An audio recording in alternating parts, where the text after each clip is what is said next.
বন্ধুরা, বেলের শরবত তো অনেকভাবে খেয়েছো, একবার এইভাবে করে দেখো, সবচাইতে টেস্ট ভালো হয়, খুব সুন্দর হয় খেতে।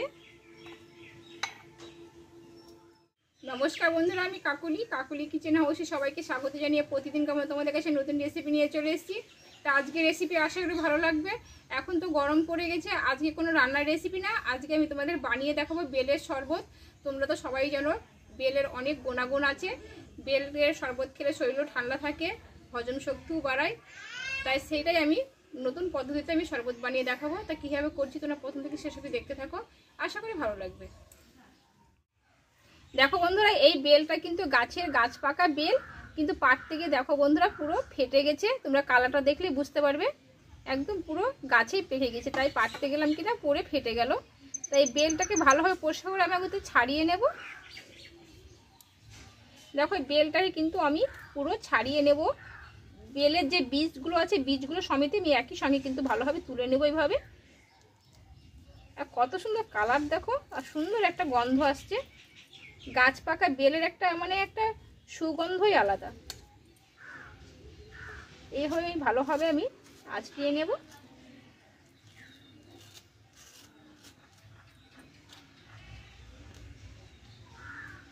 দেখো এখন আমি সবগুলোই কিন্তু এইভাবে পুরো ছাড়িয়ে নেব একটা চামচের সাহায্যে। দেখো এইভাবে তুলে নেব আমি।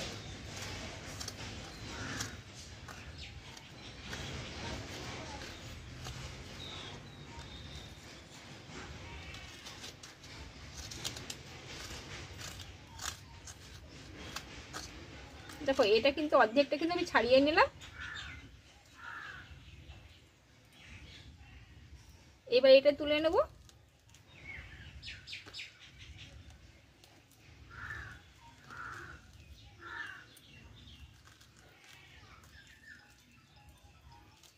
আর তোমরা যারা বাজারে কিন্তু বেল কিনতে যাবে তখন কিন্তু এই গাটা দেখে নেবে। অনেকেই কিন্তু ঠকে যায়, অনেকেই কিন্তু কাঁচা বেল নিয়ে চলে আসে, কিন্তু এই গাটা হচ্ছে মেন। গাটা পুরো একদম হলুদ টাইপের হবে এরকম।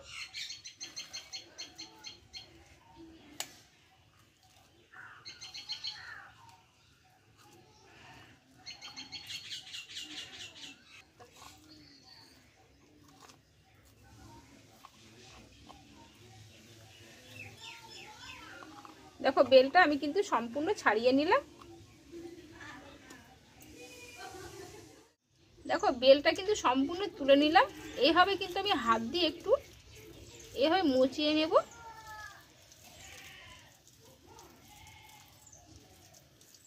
আর এই বেলের যে বীজ আর শীষগুলো যে আছে এগুলো কিন্তু থেকে যাবে।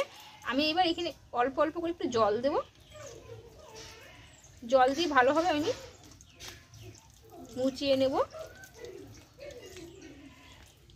দেখো অল্প অল্প করে জল দেবো একটু করে, বেশি কিন্তু জল লাগবে না। এভাবে হাত দিয়ে মুচড়িয়ে নেব।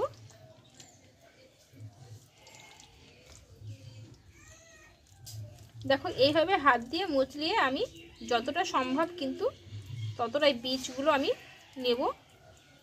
পরবর্তী তখন আবার আমি একটা ছাঁকনিতে কিন্তু এটা ছেঁকে নেব। দেখো এগুলো বাদ দিয়ে দেবো।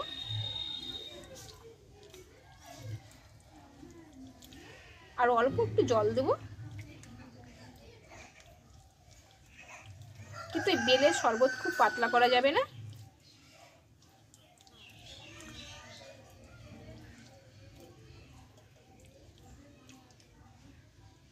আর একটু অল্প দেব, ব্যাস।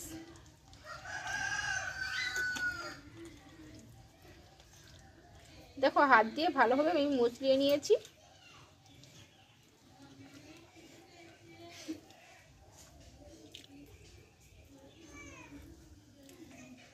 দেখো এই বীজগুলোকে আমি ফেলে দেব।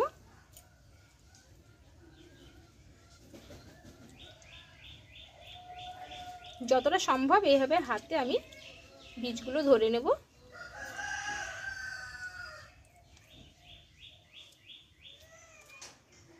দেখো বন্ধুরা, ভালোভাবে আমি হাত দিয়ে কিন্তু এটা মাঠটা বের করে নিয়েছি। বাকি কিন্তু এখনো বীজ আছে, তার জন্য শ্বাসগুলো ধরার জন্য এখানে আমি একটা পাত্র নিয়েছি। আর এখানে আমি একটা ছাঁকনি নিয়েছি। এই ছাঁকনিটা আমি ছেঁকে নেবো এবার। একবার হবে না, এটা অল্প অল্প করে এইভাবে আমি ছেঁকে নেব।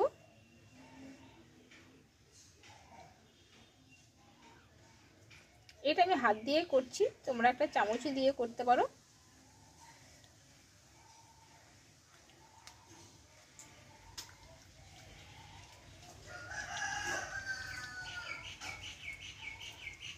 দেখো এর যে ভিতরে যে শ্বাসগুলো আছে আর বীজগুলো কিন্তু পুরো দেখো ধরা পড়ে গেছে। তোমরা যেন মিক্সিতে এটা পেস্ট করতে যাবে না, তাহলে কিন্তু এই বীজগুলো পেস্ট করার পরে কিন্তু বীজগুলো পুরো তিতো লাগবে, শরবতটা কিন্তু তোমরা খেতে পারবে না।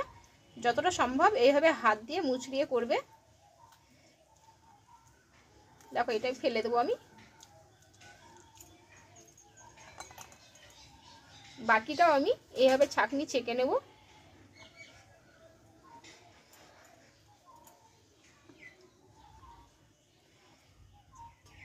দেখো একটা বড় বেল কিন্তু অনেকটাই দেখো হয়েছে।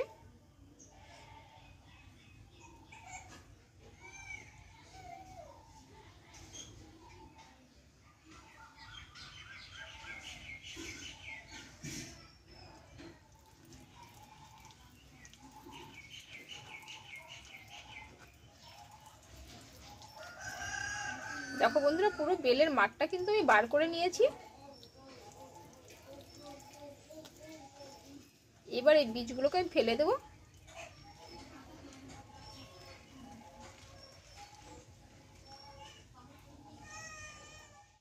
দেখো পুরো আমি বার করে নিলাম। দেখো বন্ধুরা বেল থেকে কিন্তু মাঠটা আমি অনেকটাই বের করে নিয়েছি। একটা বেলের দেখো অনেকটাই মার হয়েছে।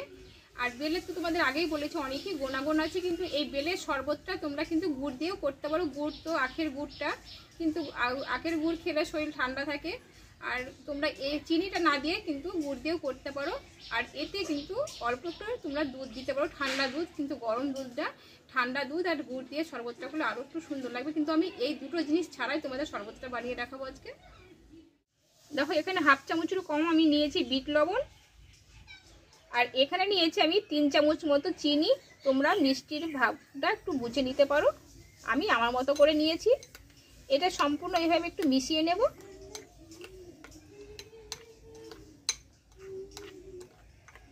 দেখো চিনিটা একটু আমি আগুতে গলিয়ে নেব।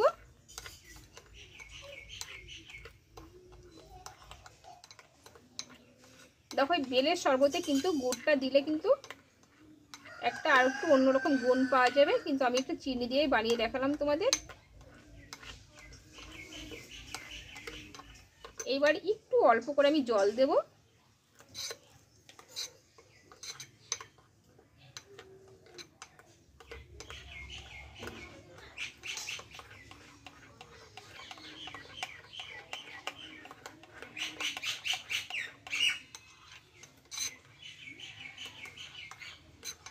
দেখো বন্ধুরা পারফেক্ট কিন্তু আমার বেলের শরবতটা তৈরি হয়ে গেছে।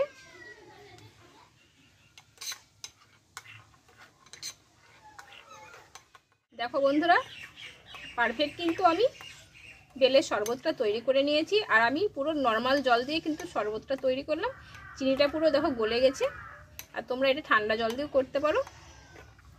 এবার এই শরবতটা আমি একটা পাত্রে কিন্তু সাজিয়ে নেব।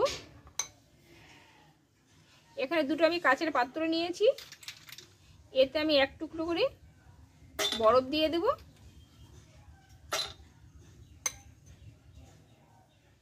দিয়ে এবার বেলের শরবতটা এইভাবে আমি দিয়ে দেব। তোমরা এর থেকে পাতলা করতে পারো, আমি কিন্তু খুব ঘন করেছি, দেখলে তোমরা বুঝতে পারবে।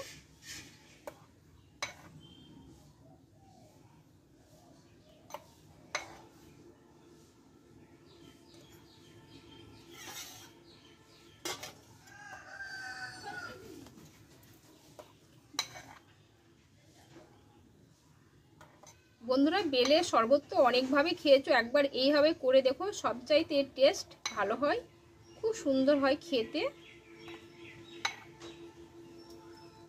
দুটো পাত্র নিয়ে কিন্তু এখানে আমার অনেকটাই বেশি হয়েছে, আমি আর একটা পাত্রে আমি নিয়ে নেব এইভাবে।